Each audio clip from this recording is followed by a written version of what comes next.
For operator assistance, please press star then 0 on your touch-tone telephone. I would now like to introduce your host for today's conference, Ms. Virginia Dive. Please begin.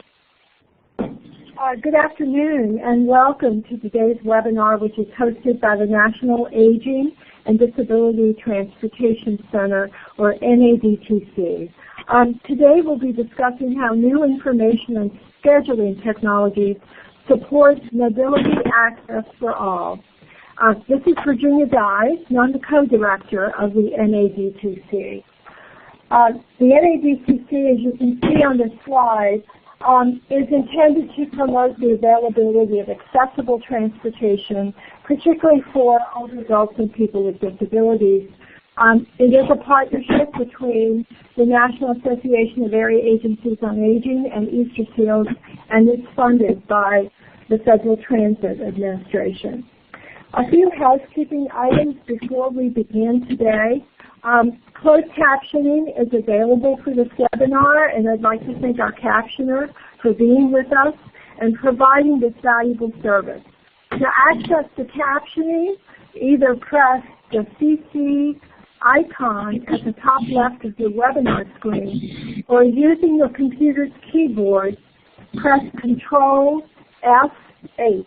That's Control F8. A separate captioning window will pop up that you will be able to customize. You may resize the captioning window so you can see the captioning and the PowerPoint presentation simultaneously. If you're having difficulty with Blackboard functioning, please contact Blackboard Technical Assistance, and that phone number is 877-382-2293. Just to make everyone aware, this webinar is being recorded and it will be archived on the NADTC website. The archive will be available on the website in the next week or so, and our website address is www.nadtc.org. If you've dialed in on the phone today, we ask that you mute your speakers to eliminate feedback on the recording. If you're connecting today both by phone and webinar, please ensure your computer speakers are muted at this time to eliminate any feedback. This webinar is being presented as part of a broader NADTC initiative on the topic Transportation, Information, and Assistance, which includes varied approaches that communities may adopt to respond to wire requests and answer questions about options. It includes such things as one call, one click, transportation resource centers, mobility management, aging and disability resource centers, area agency on aging or center for independent living, information and referral lines, as well as 211. Our plan is to publish 6 blogs on this issue, and we'll be holding a follow-up webinar in August, on August the 23rd. We welcome questions at the end of this webinar, and in addition, we've already received a number of excellent questions that have been submitted by people when they registered. As the webinar gets underway, if you have a question, you can post it in the webinar chat box at any time. If you're connecting to the webinar by phone only, please save your questions until the end. Participants can ask questions either by phone or by using the chat box. When it's time for questions, we'll be giving you some specific instructions on how to ask questions, and we'll answer as many questions as time allows, including questions that were pre-submitted. If we're not able to get to every question during the call, please know that we will follow up after the webinar. And you can always email us a question that occurs to you after the webinar is over. We have wonderful presenters with us today. And I'd like to welcome and thank both Will Rodman and Dan Perez, those of whom work with Nelson Nygaard Consulting Associates, for being with us and sharing their expertise on this topic. Will has 40 years experience in transportation planning and is an expert on paratransit and other demand response transportation services that enhance access and mobility. Dan specializes in the intersection of emerging mobility and paratransit with an increasing focus on using innovative technologies to improve access to transportation service information. So with that, I want to welcome Will and Dan. Will go first, and he'll be followed immediately by Dan. And we'll turn the webinar over to you now, Will. Thank you. Okay. Hello, everybody, and good afternoon. Boy, with all of you and this session being recorded, I'll promise to be on my best behavior. So as Virginia said, I'm with Nelson Nygaard Consulting Associates, and I was the principal investigator for a recently completed NCHRP research study which unveiled recent innovations in the convergence of one-stop shop mobility management systems and paratransit booking and scheduling software and mobile technologies. Both the report and the Toolkit, Volume 1 and 2, as shown on your screen, are now available online, and the easiest way to get at them is just Google NCHRP Report 832, and it'll pop up. So today, in the first half of the presentation, I'm going to discuss what we found in the study. And my colleague Dan Perez, who was a co-author of the NCHRP research report, in the second half is going to discuss how we used the Toolkit in our efforts to help the District of Columbia Department of Transportation and its partners plan a mobility management linkage for the district. Okay, so to tee it up, there are many types of customers, as you all know, including those who depend on some kind of specialized transportation, but also the general population who have trouble getting around to different places and for different purposes. And in some urban areas, there are many different types of services available. In other areas, and especially rural areas, there are fewer options. But in both urban and rural settings, many individuals who don't drive or who don't have access to a car are often not aware of the full range of mobility options that match their needs, or they may know some but don't know how to access them. So accordingly, planning organizations and transit agencies and senior agencies and 211 organizations have spearheaded new efforts or enhanced older efforts to provide a linkage to the centralized repository of transportation resources that provide a one-stop shopping for individuals and their families and caregivers, provides information that's more up-to-date and is more accessible and is easy to use.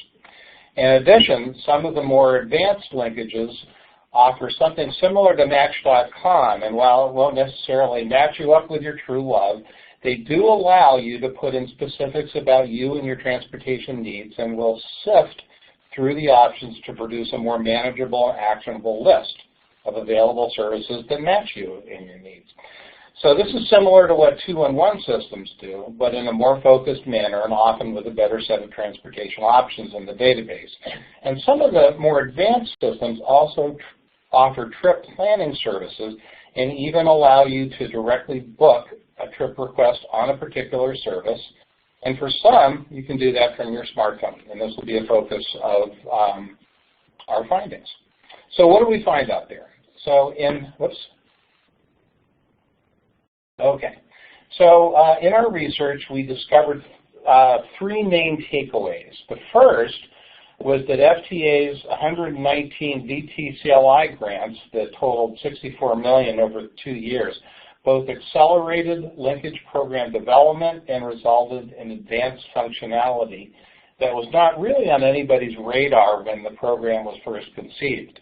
The second takeaway, and the focus of our presentation, is that these new linkages fall under a continuum of functionality from simple to advanced, as portrayed in the graphic down below. The third takeaway was that the linkages at each level have a unique set of benefits, challenges, and opportunities. And because of those differences, there are also unique ways to market and evaluate each of them. And specific to the evaluation, the data needs associated with each linkage level and the collection of that data needs to be built into the linkage design from the get-go. And this, and the ways in which the linkage should be advertised, is something that for several grant recipients was an afterthought. So the first two levels that we found were basically a centralized repository and directory, and level 2 being going one step further, a service matching. In the first level, it's really a self-matching arrangement, and level 2 uses triage questions to identify services that meet a customer's needs and eligibility requirements. The weaknesses of level 1, it's often difficult for customers and mobility specialists to quickly identify applicable services, especially in a larger directory. Directories can soon become out of date, while updating directories require significant staff time and distribution expenditures. Access to hard copy directories is a direct function of how widely they're distributed, and while online directories can provide a wider distribution, many prospective customers may need help in finding that online information. In the case of level 2, again, the Match.com example, it does provide better matching, but customers still have to contact the services that best match their needs.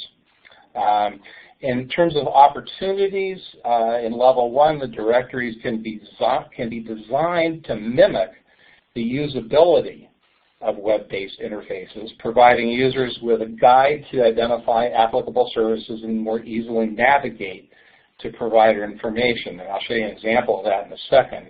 And by using this format, agencies can readily identify potential gaps in available specialized transportation services in their area. And portals to services in the resource directory can also facilitate the updating of information. That's the reference to the level 1A you see over to the right. In level 2, in the case of phone-based matching assistance services, one opportunity that was identified is that it would be able to make it even easier for the customer by sending an email with contact information and links to match services. So I'll show you an example of a hard copy directory that we put together for Will County, Illinois years ago. It's probably about 10 now. And it's designed to mirror the various ways that customers might do a search, and similar to the way that a level 2 system, for example, search might work. So the pages, the one that's shown summarizes the dial-a-ride services by town and whether they're available to seniors and persons with disabilities and or the general public. And if the customer sees one that matches their needs, it gives you the number of the page where service details can be found, and then it's up to a customer, again, to contact that particular service. And as they are portrayed here, it's easy to see where the geographic and eligibility gaps are. In fact, this is going to be a theme.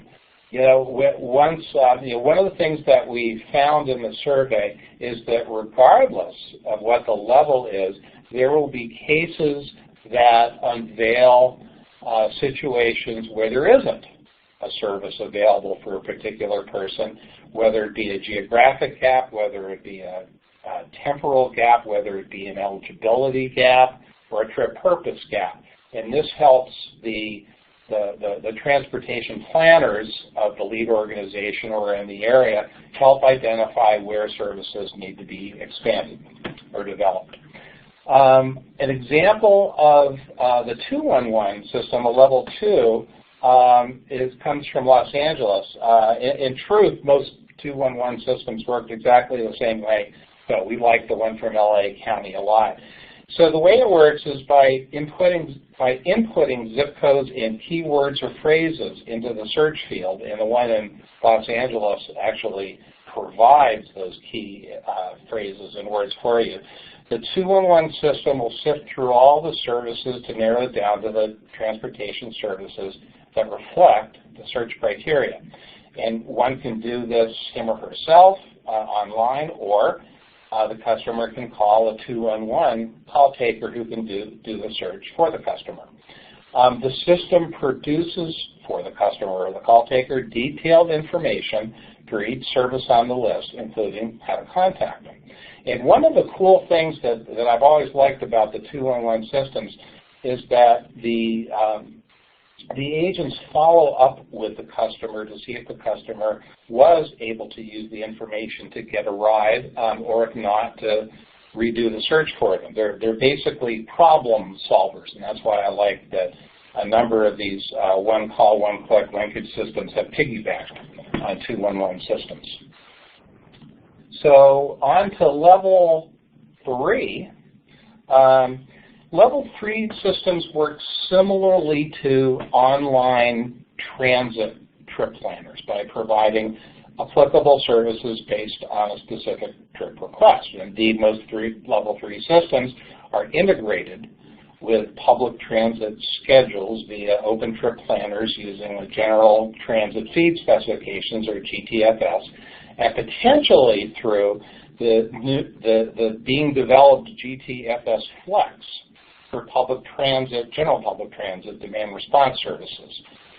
These systems can also link with bicycling and walking directions, with carpool and vanpool matching services, taxi fare finder systems, etc.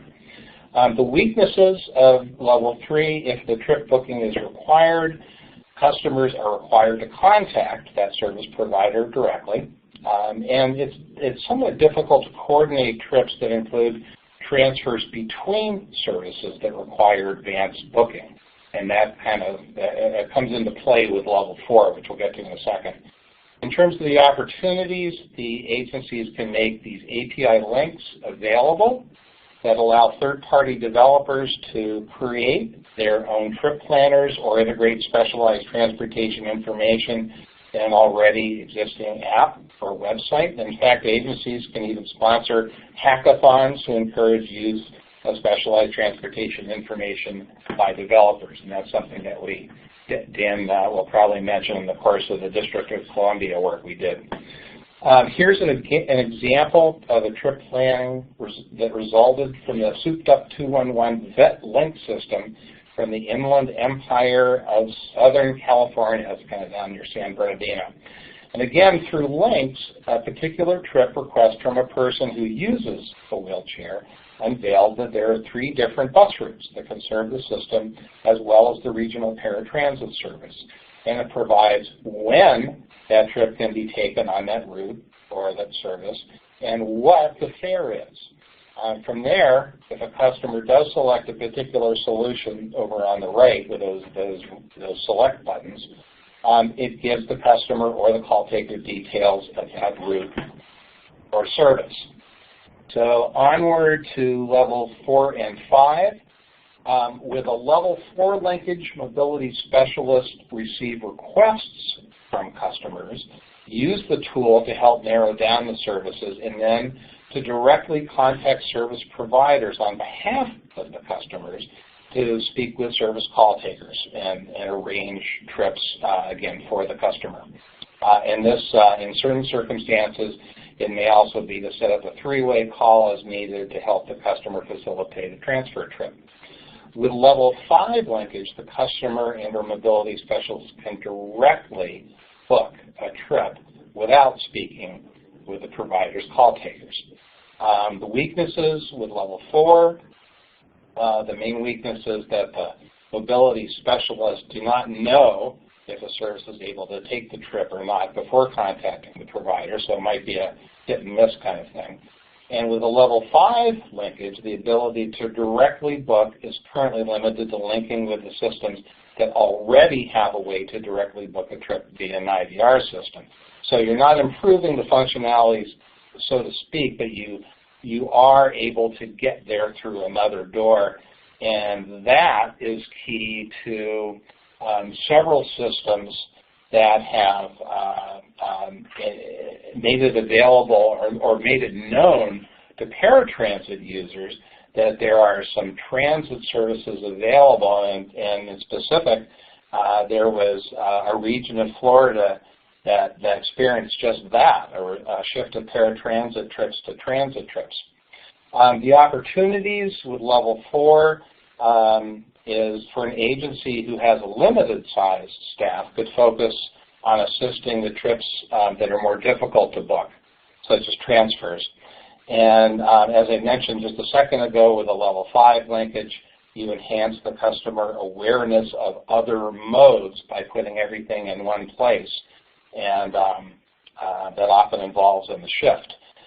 There's also the potential to integrate vehicle tracking and ETA apps, the Where's My Ride apps, such as Mobi, which provides information on the up-to-the-minute ETA and the vehicle location to folks waiting for their ride, as well as fare integration for multi-service trips, kind of like when you use Travelocity and your going trip is on American and your return trip is on Delta, but you can pay for both in one fell swoop.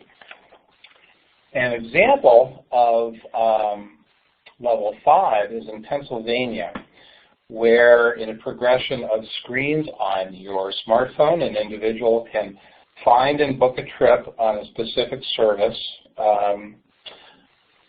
with his or her smartphone, and noting that the system is currently available in a 7-county area of the state that's in the process of being expanded to other parts of the state.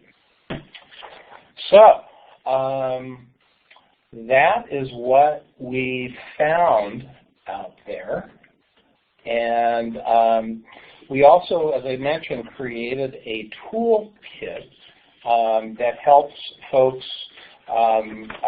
design and develop and prepare for these kinds of linkages, and we actually used that toolkit in helping the District of Columbia, and that's what Dan is going to talk about right now. Hi, so my name is Dan Perez, and I work with Will at Nelson Nygaard and worked on the 832 study as well as the DDOT study that I'm about to talk about. So as part of the NCHRP report 832, we identified 7 steps to developing a linkage service. And while these steps are in chronological order, there's a lot of feedback loops. So, as you go through this process, you'll often find yourself, at step 4, but kind of going back to step 3, and then returning to step 4.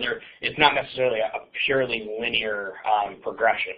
But the 7 steps, just for folks who are on the phone, are 1, identifying your geographic scope, 2, selecting your target users, trips, and modes, basically who you're going to serve and what types of trips they're going to take. Then you want to analyze the existing linkage functionality, so what linkage services exist in your area already, and then determine where you want to go, what linkage functionality you're looking to get as part of your program. And as part of determining where you want to go, you definitely want to develop evaluation criteria and start building that in right from the beginning. And once you've kind of started identifying your program, you want to evaluate how you can fund it and how you want to market it. So I'm going to go step by step through what we did in the district to give you an idea of just how this toolkit can be applied in practice. So in the fall of 2016, we began working with the District Department of Transportation in Washington, D.C. on an inclusive coordinated transportation study known as accessDC.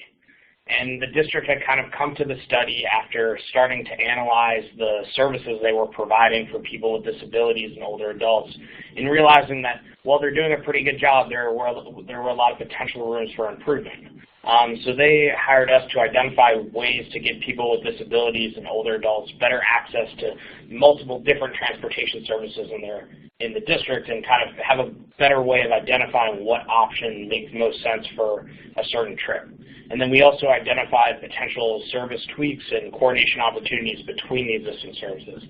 And this study was funded by an Administration for Community Living grant. So the district had identified, before we started the study, had identified some challenges and opportunities that they wanted to address through the study. So the biggest challenge that they were facing is that a lot of their services, while they've done a fairly good job of coordinating them, there's some of the standard problems you see in human service transportation and paratransit, where you have advanced booking requirements. Some agencies and services get utilized at a higher rate, and people aren't aware as much of other services. And then oftentimes you'll have customers that are eligible to use services and that they've just never heard of or don't understand how they work. So that was a big focus in our study, was figuring out what services customers like using now, what they'd like to use, what they haven't heard of that they might be eligible for, and finding ways to really proliferate high-quality transportation information throughout current customers and as new customers start using district services. So I just want to say before we start going through the toolkit that this is still an ongoing study. We haven't finished our final report yet, but so this stuff is definitely preliminary, but I think it's a good sneak preview of where we're at, and it will be helpful as you all start going through this process.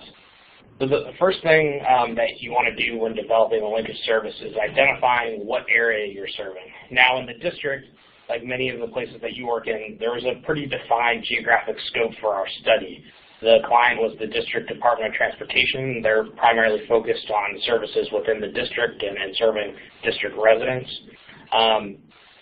And for the most part, a pretty hefty percentage of trips in the district are within the district.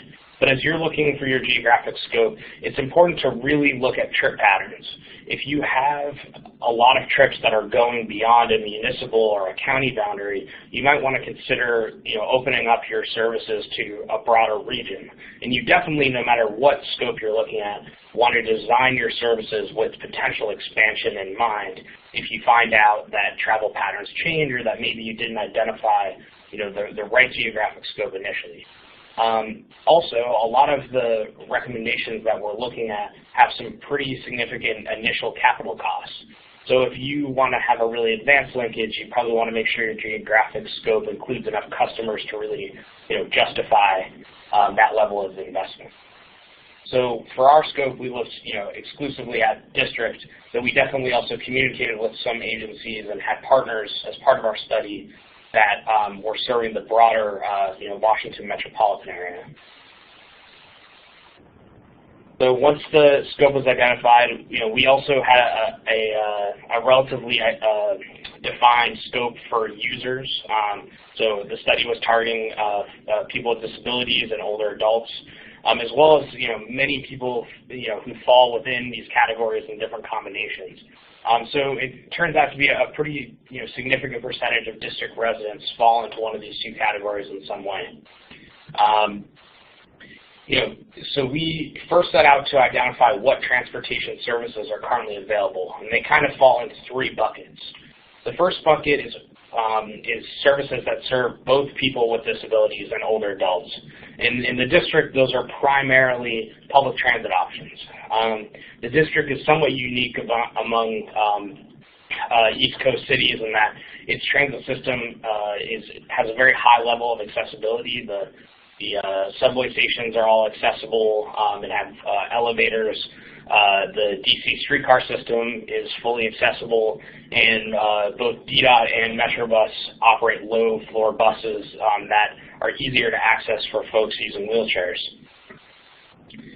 We also looked at services that were primarily for people with disabilities. So in the district, that's the ADA paratransit service, Metro Access, as well as an alternative service for ADA customers that uses taxis called Transport DC. For older adults, the district had previously coordinated a lot of its human services transportation for seniors through the Seabury Connector service, which is a contracted service from the District Department on Aging with an Aging and Disability Resource Center called Seabury. The District Office on Aging also offers a transportation subsidy program for older adults called the Connector Card, which allows people to get subsidized debit card that they can use for public transit or Transport DC or a taxi or Uber or Lyft.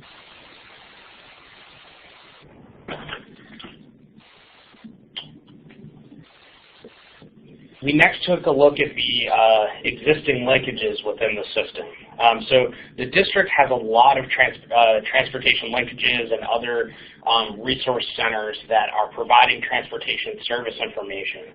And most of those are telephone-based or person-to-person programs.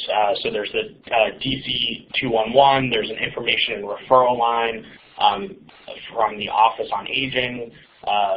Several of the aging and disability resource centers also, provide transportation linkage services for their constituents.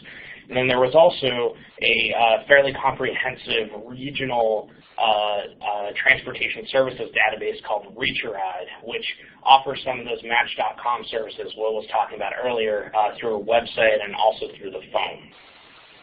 And each one of these transportation linkages had their own transportation information repository that they were using staff time to update, to contact providers on a regular basis to ensure updated information, but they were all doing it separately. So that was a really key finding early on in the study. There were also several level 3 trip planning assistant linkages that were focused primarily on public transportation. One was WMATA, which is the Regional Transportation Agency, and then DDOT also had created a Ride DC app, which focused on district services. And one of the really interesting findings we had during this stage was that WMATA had amassed a pretty robust set of bus stop accessibility data. So they had information on whether a stop was ADA accessible, whether there was a seat or a shelter information, and all that information was available through their trip planner, which is a level of information and that isn't always available for public transit. So we worked with our client early on to kind of discuss what they were envisioning for the district.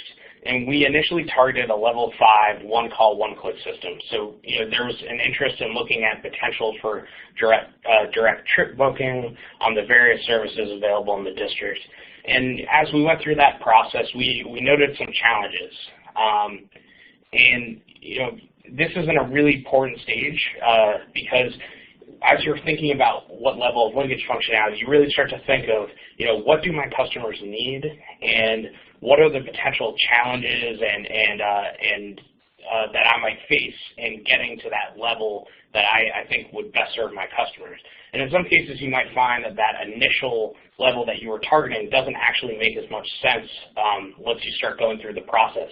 So we found ourselves kind of coming back to this level and rethinking what really made sense for the district as we were, throughout the process and as we were developing our initial recommendations. So one of the things that we found was that one-call, one-click systems are pretty expensive, and we noted that in the NCHRP report and something we encountered here. So oftentimes you want to make sure you have kind of the largest customer base. You want to make sure you have a fair number of services that can serve a lot of different customers. And in the district, one of our concerns was that such a system would result in a lot of customers being shown that their primary opportunity was just a few services, and it might create a demand imbalance between some of the services that are in the district now, and not really show people new options, but kind of direct them to options they already understood.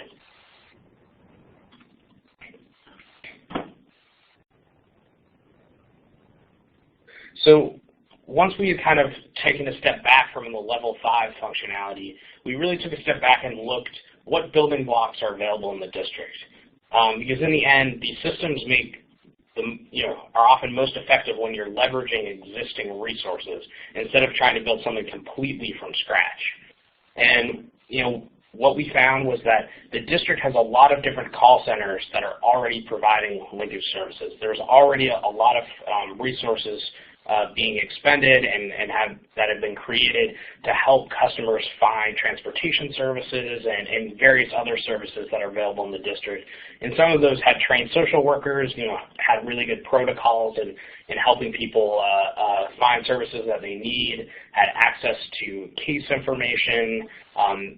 So we wanted to find a way to leverage all those existing resources that the district had invested in so heavily, and get them up to snuff on transportation services.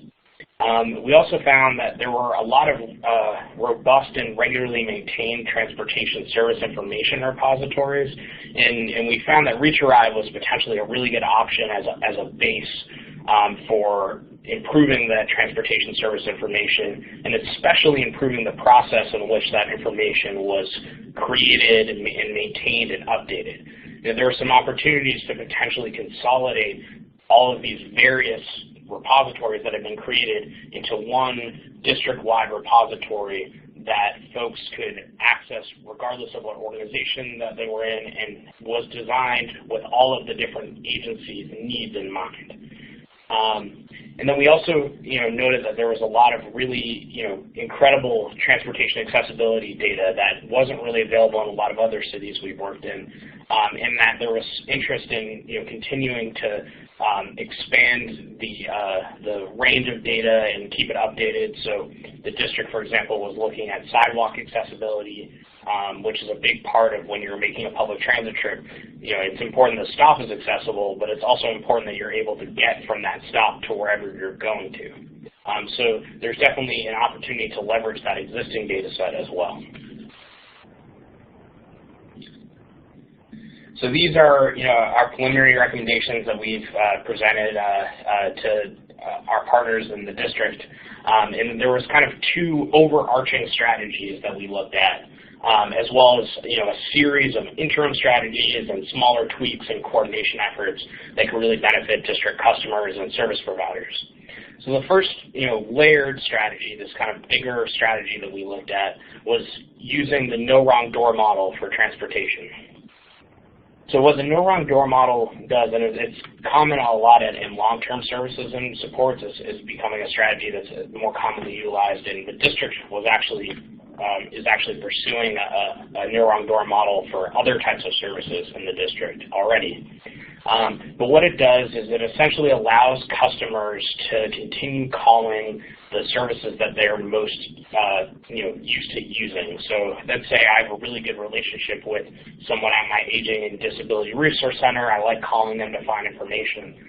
I can continue calling that person. And what the no wrong door model does is it gives that person at the Aging and Disability Resource Center access to a centralized information repository. And just as importantly, it also gives that staff member training on how to handle different types of transportation requests and make sure that the customer is able to fulfill a trip, basically get a trip booked. Without having to call a ton of different numbers. So that person's either at the Aging Disability Resource Center will either be able to serve that customer's request directly, or they'll know how to transfer that customer and do something called a warm handoff. So basically transferring that customer in a way that makes it so the customer doesn't have to repeat all of the information about themselves and the request over and over again as they're trying to find the right service to meet their transportation trip. And what's great about this is that while it's a resource-intensive strategy, it allows the district to leverage the existing call center staff and infrastructure to provide trip booking assistance across a ton of different services and linkages that people are already used to calling and interacting with. We also recommended that the district pursue kind of a publicized main entrance. So there's no wrong door, but there's a main entrance that folks who aren't necessarily familiar with any of their potential, transportation linkage options are able to call, that the district really, publicizes. In transportation, that's really important because most people aren't looking to make a trip for the sake of taking a trip. They may, find that they're not able to use a transportation resource that they're used to using, or they may find they have to go to a new place or have a new, accommodation requirement that requires them to find a new transportation service, and they might just not know who to call. So we have recommended that there's a publicized main entrance so that folks kind of know that initial point of contact that will help them find the transportation resource that they need. So kind of in summary, the No Wrong Door model is going to take the district from a level 2 matching assistance linkage, that's being provided by 4 or 5 different agencies, to a level 4 trip booking assistance, where a customer can not only get matched with the service, but they can get connected to the person who's going to help them book that trip. That's one of our that's the first of our kind of larger term strategies we recommended. We also recommended that the district find a way to leverage all of their accessible trip or accessibility information for transit to create some form of accessible trip planner.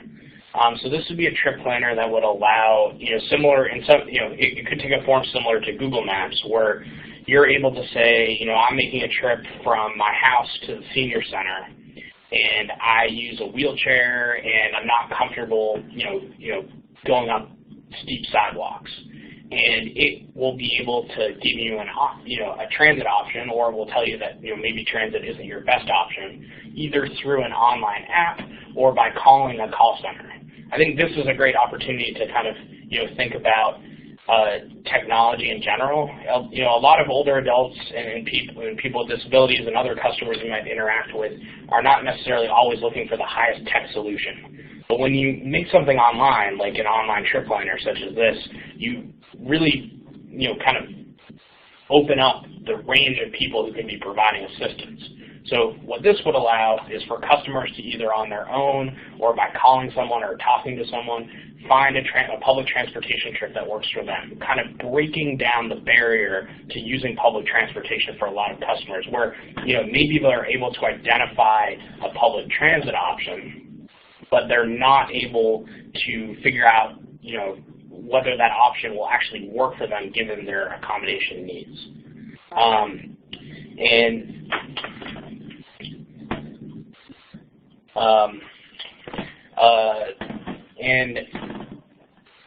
So what this really does is helps the districts leverage their existing transit accessibility resources in various different ways. So the district could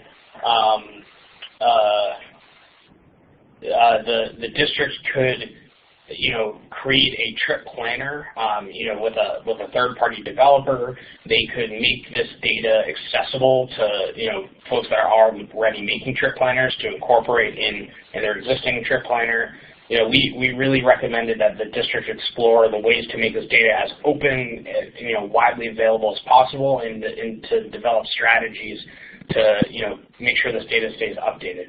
I think one important point I kind of glossed over is that this strategy really makes it so that, public transit information is available through any door that a customer uses.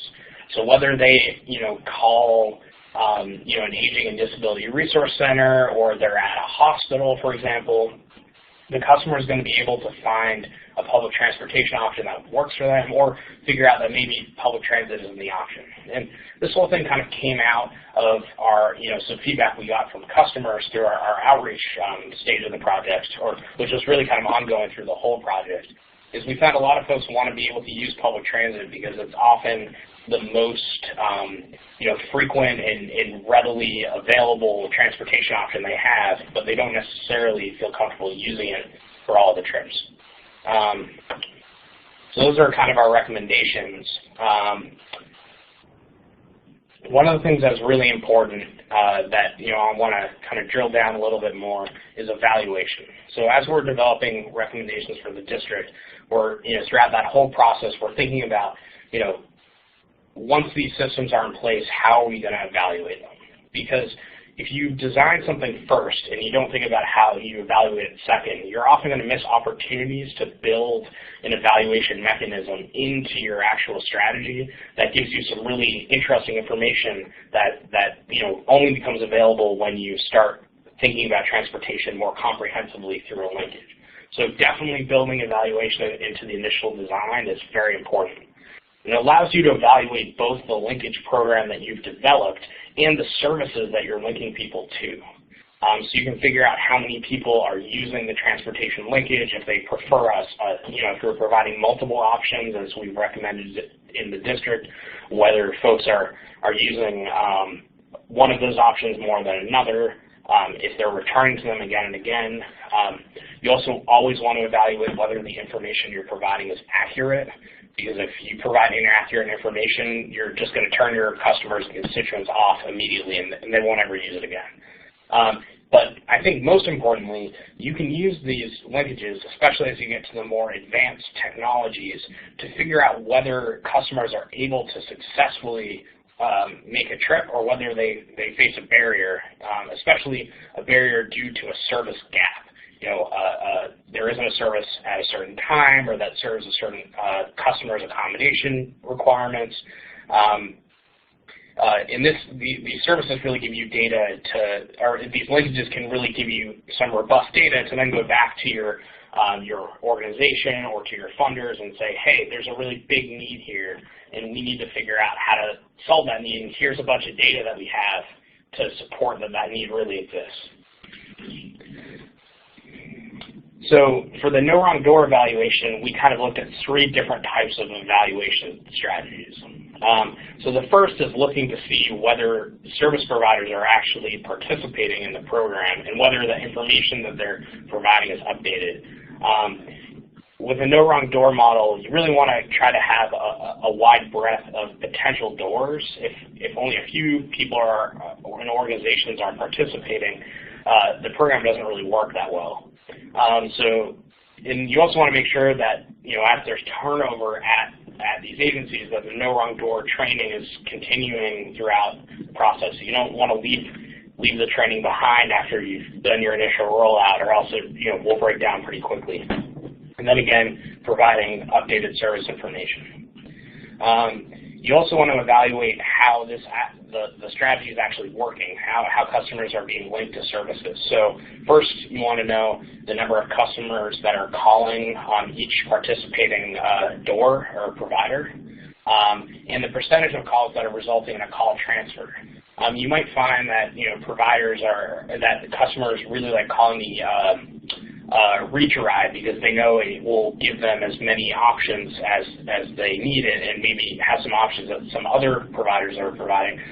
But maybe a lot of people are calling to learn about that transportation subsidy program, the connector card. If Reach a Ride is constantly providing information about the connector card, it might make sense for Reach a Ride call takers to get training on actually filling out the connector card application, so that so that they're able to complete their call through one call without the transfer, and potentially allowing Seabury to leverage their resources for a different type of request. As call takers are connecting customers throughout this network of providers, they're going to keep track. We're recommending that they keep track of where calls are being transferred to and from, and what characteristics of those calls are common, to identify patterns that maybe can be addressed, where better customer service could be provided through additional training or programs. And then we also recommend that they, similarly use this information to conduct a gap analysis. So basically, what percentage of calls don't result in a successful trip, and what are the types of calls that people are making, requests that people are making that don't result in a successful call. So keeping track of destinations or trip types, as well as the customer demographics. And if you don't build evaluation in from the beginning of a program like this, you're either going to have to spend a lot of time backtracking and redesigning, or you're just not going to be able to get all of your participants on board with doing this type of evaluation. It really has to be built in from the beginning.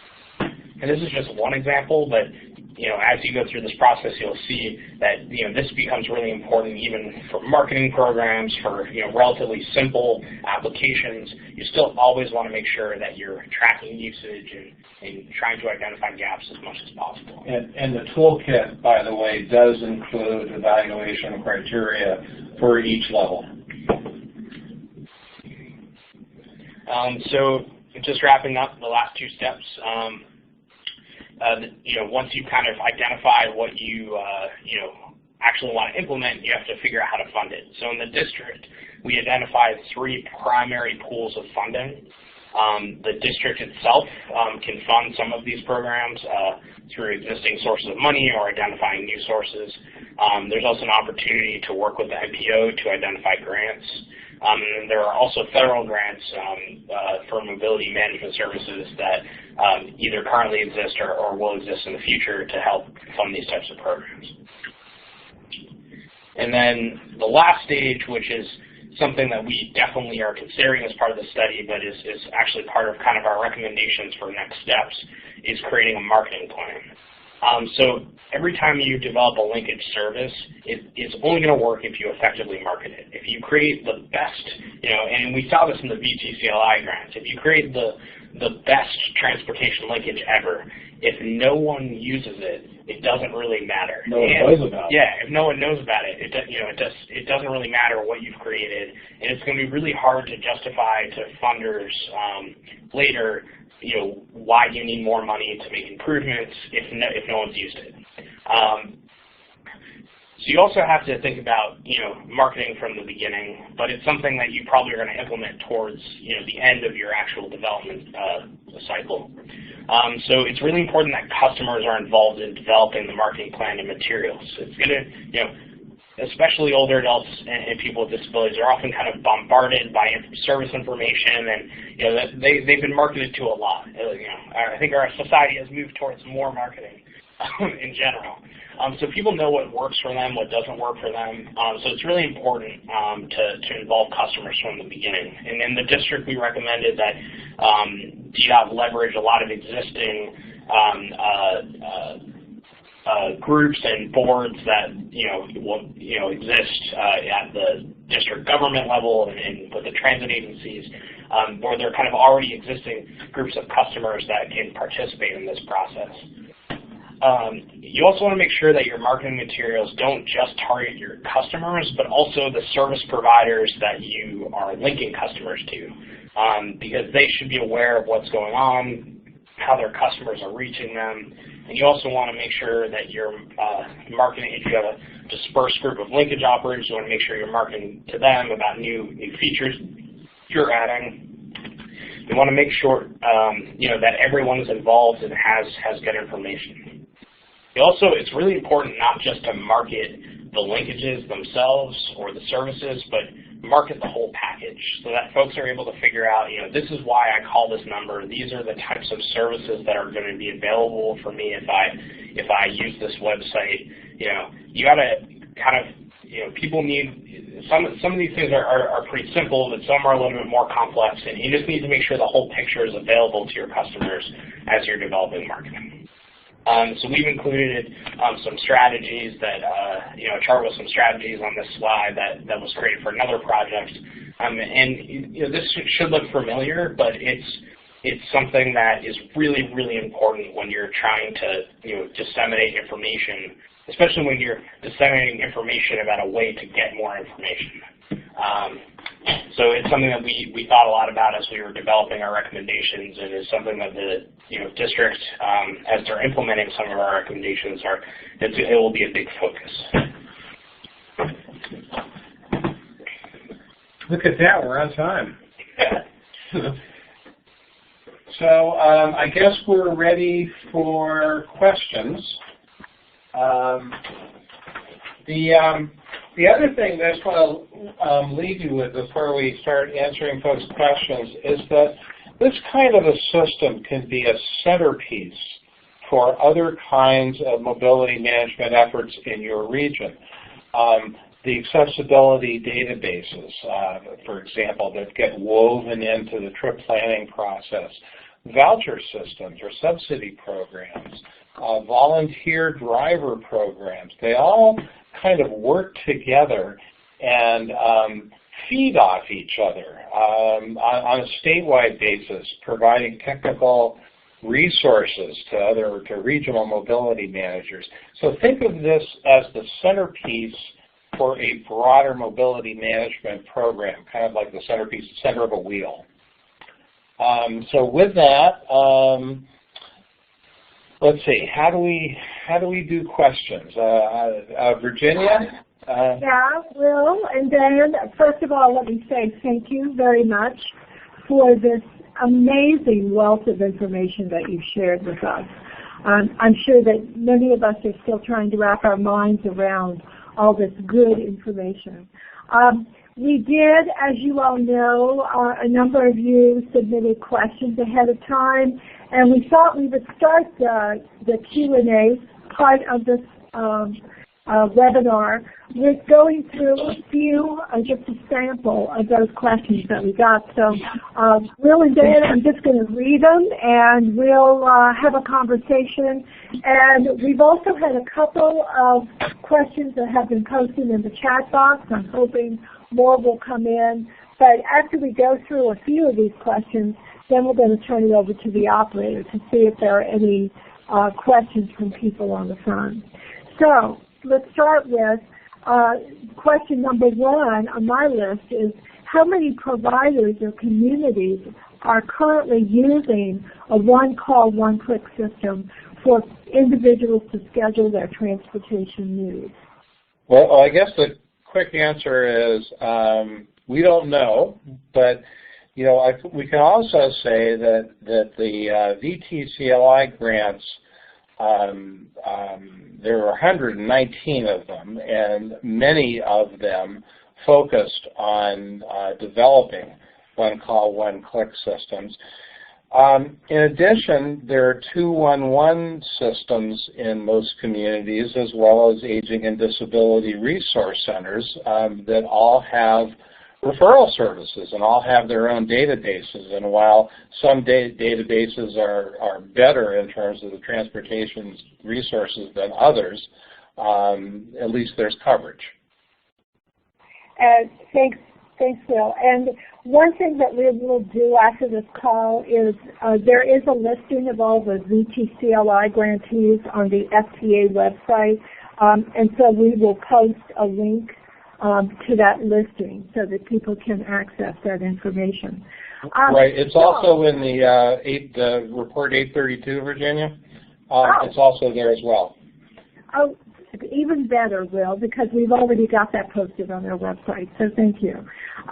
The second question is how can we create a trip planning and ride scheduling system and avoid numerous provider-based proprietary systems? I feel like you've just kind of given us the ABCs of that, but do you want to add anything to your presentation about creating trip planning and ride scheduling?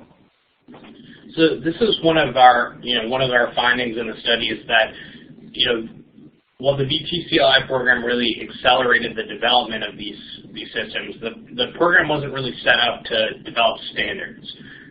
So there are some kind of open source platforms that were created through the program, but standards are still being developed. So one of the standards that's emerging is the GTFS Flex standard. And that'll be important in giving kind of that same commonality that's available to public transit agencies operating fixed route services to agencies and organizations operating demand response services. That being said, one of the challenges to creating standards in this field is that, especially in the scheduling and booking side, they're created by private software companies that have proprietary software packages. So what's really important there is that as agencies and organizations adopt those packages, that they think about including kind of open data requirements and APIs as a requirement into their contracts and their RFP process, so that if you wanted to, for example, add paratransit booking as a function on a one-call, one-click, that you don't come up into a barrier with your software package in getting an API or including the data.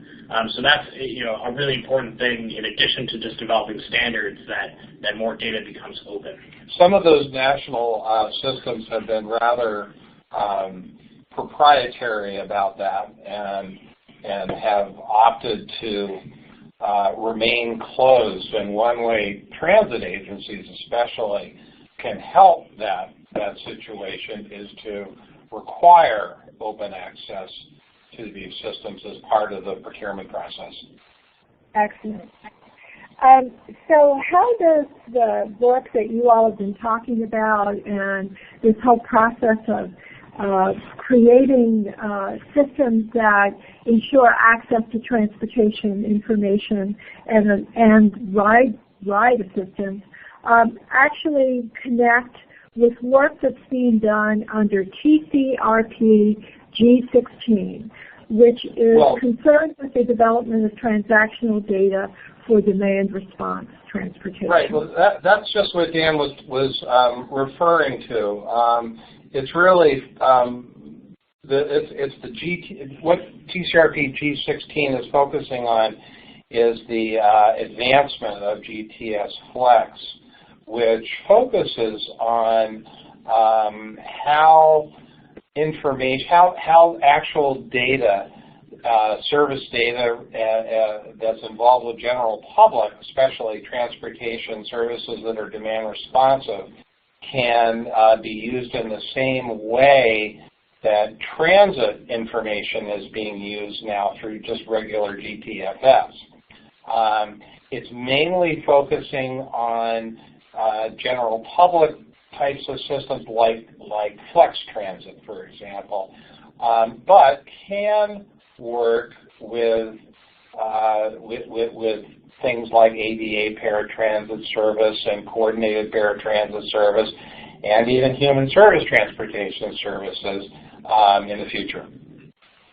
Okay. The next question I'm going to kind of combine with another question.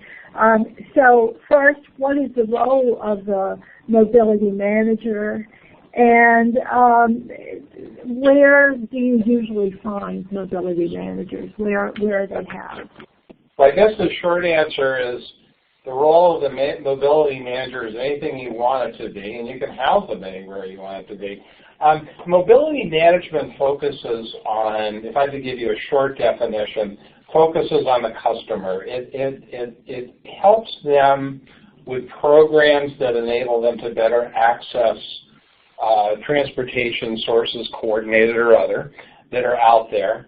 And so one call, one click systems, travel training programs, subsidy programs, they're all a way of making these services that are out there more accessible to customers. And so a mobility manager, who can be an individual, can be an organization on any level, is really the person who helps that. You know, we've seen mobility managers in regions that there's one in each senior center, for example, and a transit agency might have all these, might go to these folks and help them to indeed help their seniors in their areas better understand the transit system, better understand what programs are available for them, and help them kind of as the middle person get over the hump. Some of them also coordinate travel training programs that come to senior centers. Some of them organize bus buddy programs. It's really, and then meanwhile you have mobility managers on the regional level and some even on the state level. So they can be anywhere, they can be at any level, but the idea is they will be advancing and helping to develop and implement, and in some cases manage the programs that are, again, focused on the individual's ability to access the transportation systems out there. Okay. I want to return to a question that you've answered about trip planning and ride scheduling, and perhaps, anyway, somebody wanted to follow up on it and said that, you know, this whole business of creating an information system on transportation seems to fall pretty heavily on individual transit providers, many of whom, as I'm sure you know, are not well resourced. So the question was asked, and sort of a loaded question, should an FTA take a leadership role and push that the necessary data be shared?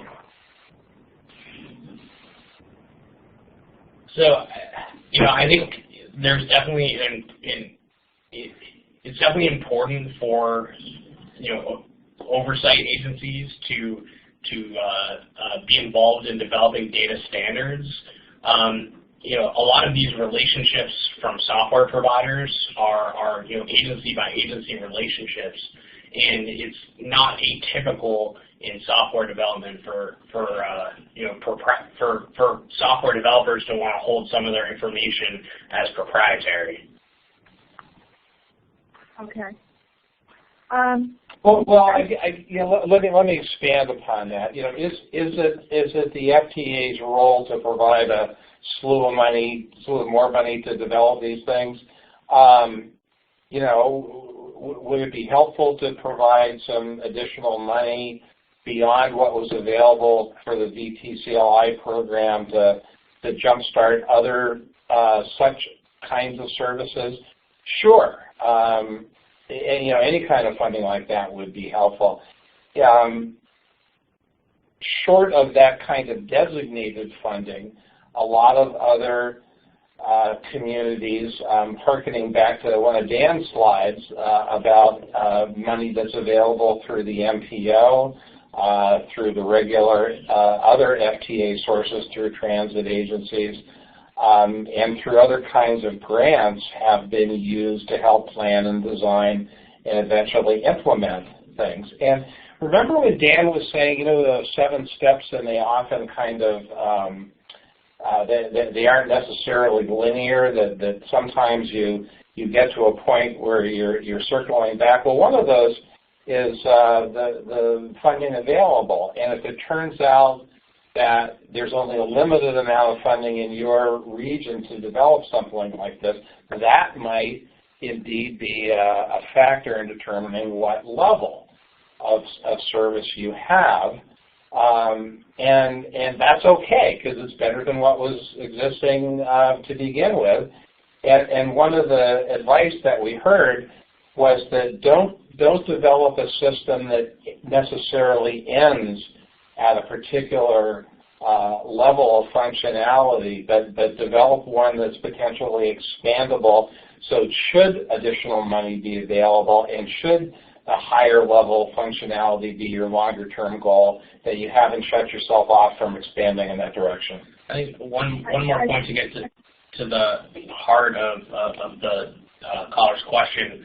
The VTCLI program in many ways was a sandbox opportunity where there was money available, and there was some strategies that were known, but a lot of the agencies kind of pursued that received grants kind of went in their own direction and how they were going to use the funds, and what software they were going to use or pay to develop, and how they were going to implement the strategies. There's definitely room that as these strategies become more defined, and there's different ways of handling software, and there's new standards, there's definitely room to push funding to proliferate some of the more well-received and successful designs, so that folks aren't constantly recreating the wheel. Okay, great. Let's turn to the issue of accessibility features. We have a question about if specific devices are discussed, what accessibility features do they have, and can the software types of programs that you all have been talking about, can they be adjusted so that people with disabilities can successfully use them? So I think there are 2 important points here. So one is about the software themselves. And the second is more about just people's comfort with technology in general, and an ability to use certain technological resources. So to the software itself, I think one of the things that's been really important in this space and has been somewhat successful is that as agencies and organizations are developing these softwares and programs, they're thinking about accessibility from the beginning.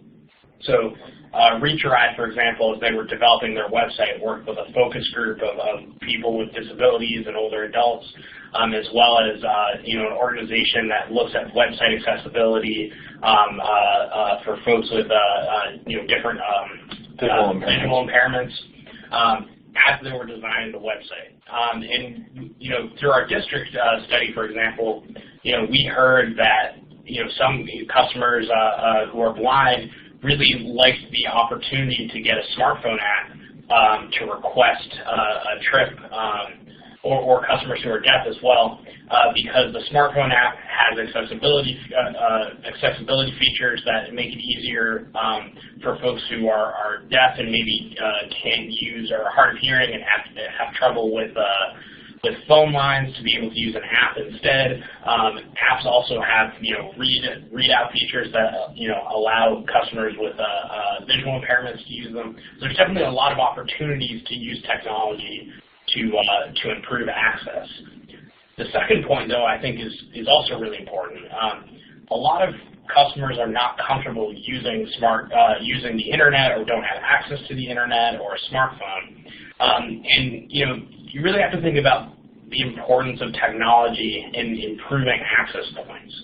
So if you put a trip planner on the web, or a service information repository on the web or on a smartphone, you're opening up that information to a whole slew of new potential access points that wouldn't exist if it was just one call taker with a hard copy directory. You're making it so that a nurse at a hospital might be able to help a customer find a transportation option, or a family member, or a variety of different call centers. So just because something is on the internet kind of in the background, it doesn't mean that customers have to use the internet to access the information. It actually makes it a lot easier for them not to use the internet to access information. So that's something that we heard a lot about in the district study, is that folks want to make sure that they can continue accessing information through a channel they're most comfortable with, and not just rely on a smartphone. It doesn't really make sense to have something only available on a smartphone, because a lot of customers who use these types of services are either not comfortable or don't have access to it. So it's something that I think a lot of agencies that were involved in this really looked at, and try to make sure that these systems were available with a call center or some sort of call or in-person feature throughout the process. Right. Two very important points, and to harken back to the first one just for a second, several entities have used organizations that certify the accessibility of sites. That's always a good idea. They can all often, along with the working groups, suggest ways that sites can be even more, better organized for persons with visual impairments, and to make sure that all the major readers are able to access these sites. So it's hugely important that these sites be fully accessible and that they be organized well. Great, thank you. We still have some questions in the hopper, but I don't want to neglect people who are only joining us by phone. So let's turn our attention to the phone lines, and I'll ask the operator to provide instructions for anyone who is eager to ask a question by phone. Absolutely. Ladies and gentlemen, if you have a question at this time, please press the star and then the number 1 key on your touch-tone telephone. If your question has been answered, or if you wish to remove yourself from the queue, please press the pound key. Again, if you do have a question at this time, please press star and then 1 on your touch-tone telephone. One moment for questions. There's a question in the chat room that we can address. Or is that what we should be doing, Virginia? Well, I just wanted to see if anyone on the phone, was eager to ask a question. But yes, there are definitely questions in the chat box that we should address. And I think one of those questions has to do with these kinds of services in rural areas, and how do you start to develop a program like this in an area that is you know, more rural, less compact, and what kind of advice would you have? Yeah, this one's from Lisa Maxey that says, this seems more for large metropolitan areas. I am in Morgantown, West Virginia, home of the Mountaineers. Well, both Dan and I grew up in Pitt, so we're very used to the backyard brawl here. But I'm not sure how to implement our rural and urban areas or how to kind of integrate them. This is a case where, and I know West Virginia well, you know, it may be appropriate not only to go with a regional approach, but maybe even a statewide approach. A great example is Michigan, who has gone about it through the regional network of 211 systems. So in that particular case, you have a built-in situation where you cover the state. And so what many one-call, one-click, one-stop mobility management systems have done is to piggyback on their 211 system and make sure that the transportation resources in the database that 211 uses are more comprehensive and up to date, and so that the 211 system becomes effective as a kind of, again, as a Match.com kind of service. State of Virginia did the same thing, by the way, starting out in a very rural area near Norfolk and building from there as part of a coordination effort. Yes, and there is a 211 system that's statewide in Texas as well that connects to a number of places that have specialized transportation information. So whatever works in the community, I think the community-based approach is a really critical one. And there's another question in the hopper in the chat box that talks about how you start to figure out what's the right level that you should be aiming for. And then is there a number where people can call to establish those levels? I don't know if that kind of technical assistance is available from you guys. But, you know, I know that, Dan, you laid out in a very detailed way the steps that are identified in the report and in the toolkit, and wondered if you wanted to add to that in terms of how people need to figure out the right level for their community. So I think part of it, it's kind of, there are a number of different questions you need to ask yourself. So the first is who my customers are and how they most like to access information. The second is what types of services are available in my area. So if I'm in an area where there are 150 different types of services and they all have very specific requirements, it may be helpful to have a number that you can call or a really well searchable database for that information. If you're dealing in an area where you don't have a lot of customers and you don't have a ton of services, it might be a lot easier to explain that information more cheaply in a hard copy repository. I think what's really important to emphasize here is that these options are not necessarily better than one another. Yes, as you go up the levels of linkage functionality, you're getting some additional functionality. But in a lot of communities, if I'm a community where I'm being served by carpool programs and some senior service, transportation and human service transportation agencies, direct booking, through an online system might not be the best approach. But in a city where maybe there's 5 or 6 different operators that are booking with paratransit programs, or potentially like in Pennsylvania, a relatively large geographic region where the paratransit operators are using the same software, then maybe a more advanced solution makes sense. In some ways, the answer to this is kind of, it's very context specific, and it's a process that you need to go through. And we talk a little bit about it more in the report, but it's very attuned to context and cost. if you already have kind of done the level 2 or level 3 systems, as we saw in the district, it might be a little bit cheaper to go to a level 4. If you have no information repository at all, it might make sense for you to start at a level 1, and then once you've done that, evaluate what are our customers, what do they really need in terms of additional functionality.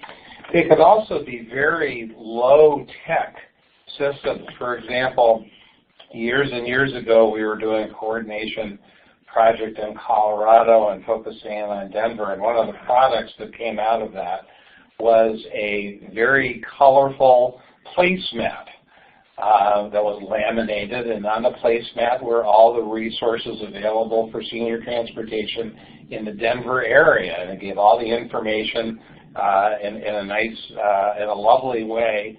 And we thought that if we laminated this thing and put in as placemats for congregate meals, all these seniors at lunchtime would be staring at this information, and in a way that very low-tech approach proved to be quite effective. Okay, we're really running out of time, but I just want to try to ask this somewhat related question that is talking about how you get buy-in from all the places that are providing some type of information and assistance, as well as kind of getting them to learn about all the transportation options that are available, and committed to this whole notion of a warm transfer. So I guess, how do you bring all the parties together? Well, it's very similar to coordination kind of studies that are done pretty much everywhere. It's important that each person coming to the table representing their organization has their own needs, their own concerns. Turfism is a big one. For transit agencies, they don't want to necessarily attract more trips to their ADA paratransit service, which is quite costly on a per trip basis. For example, in the district, one of the goals of WMATA, the transit agency, was to make their customers more aware of more options that were available. In Jacksonville, when they did just that, I think I referred to that earlier, a number of paratransit customers ended up seeing all the great ways to get around that were available on the fixed route system, and there was an exodus from the paratransit system onto the transit system. You need to listen, as a facilitator, and I guess as a helper, we've called together all these potential partners, and in the district project it was, 4 or 5 of them, really listened to why they were at the table, what their needs were, and different ways in which any different kind of, or any different level of functionality here on the referral and linkage systems would help them. And as they understand that it's not only a win for their customers, but a win for themselves, they would be more likely to participate. Certainly true, as Dan said, with a no wrong door approach where you have all these different folks, and certainly one of the benefits is they'll all get better information available to their constituents, and that's something that they all agree to have a common goal. And so, when Dan was presenting this down in the district to all of them, you saw a bunch of nodding heads. It's not only better information, but it's a better process to update and maintain that information so that you don't have 4 or 5 different organizations expending the same amount or a staff time doing the same thing and kind of contacting the same service providers. You not only created a better outcome for customers, but you've also created an opportunity for a better process to create better information with the same or potentially even less resources. So cost sharing for those support things. Yeah. So there's as Will was saying, there's with many of these strategies, there's benefits not only for customers, but there's benefits for providers in streamlining processes or providing better information or potentially giving customers more options in allowing them to use different types of services. So in short, how do you get them to the table? You listen to what they need, and you address that through the design. And with that, we're going to have to leave that as the last word for now. Unfortunately, we've reached the end of our session. I want to be cognizant of the time. I can't thank you, Will and Dan, enough for sharing all this great information. Not only did you do a fabulous formal presentation, but your answers to the questions, I think, stimulated even more questions and issues. So we will be in touch because there are still a few outstanding questions that we did not get to. I want to remind everybody that this session is recorded. So if you missed any part of it, you can hear it all. We will be posting it and making it available via our website in a very short time. And we will also be sending everybody an evaluation, brief questionnaire that we hope that you'll fill out, because I can't imagine that people are not a little overwhelmed with all the great information that I've shared this afternoon. I want to thank our operator and our captioner for making today's webinar possible. And just remember that your feedback is important to us. I just posted the last slide, which has our contact information. As I said, there are a number of outstanding questions that we did not get to. We will be in touch to respond to those questions, to follow up on the questions. But if you have additional issues or questions that occur to you after the call, please get in touch with us. That's what we're here for. So thank you again for joining us, and I hope you enjoy the rest of your day. Goodbye. Yeah. Bye, everybody. Ladies and gentlemen, thank you for participating in today's conference. This does conclude today's program.